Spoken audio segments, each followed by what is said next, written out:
AP ప్రత్యేక హోదాపై వివాదాస్పద వ్యాఖ్యలు చేశారు కేంద్ర మంత్రి సుజనా చౌదరి. జల్లికట్టును స్ఫూర్తిగా తీసుకుని కోళ్ల పందాలో పంది పందాలో ఆడుకోవాలి కానీ జల్లికట్టుకు ప్రత్యేక హోదాకు ముడిపెట్టొద్దన్నారు. ప్రత్యేక హోదాపై ప్రతిపక్షాలు కావాలనే రాద్ధాంతం చేస్తున్నాయని ఆరోపించారు సుజనా చౌదరి. జల్లికట్టు ఇల్లు ఆడుకోవాలి. అలాంటప్పుడు జల్లికట్టు స్ఫూర్తి కావాలంటే కోళ్ల పందాలో లేకపోతే ఇంకొక పందుల పందాలో చేసుకోవాలి. అంతకుమించి దానికి దీనికి సంబంధం లేదు. యాజిటేషన్స్ చేయడం అనేది అర్ధరహితం అని నా ఉద్దేశం. కానీ ఎవరైనా సరే జగన్మోహన్ రెడ్డి గారు కానీ పవన్ కళ్యాణ్ గారు కానీ కాంగ్రెస్ పార్టీ వాళ్ళు కానీ ఎవరైనా సరే ఈ సెక్షన్లో దీని కింద మనకి నష్టం జరుగుతుంది, ఈ విధంగా రాజ్యాంగబద్ధంగా మనకి రావాల్సింది రావట్లేదా అనేది కనుక క్రిస్టల్ క్లియర్గా చెబితే దానికి మేము పనిచేయడానికి సిద్ధంగా ఉన్నాం. మా ముఖ్యమంత్రి గారు కూడా అదే చెప్పారు.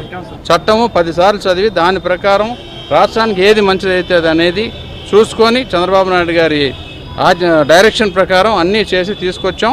ఇప్పుడు సెంటర్ నుంచి రావాల్సిన మంచి అన్నీ జరుగుతూ ఉన్నాయి రాష్ట్రానికి.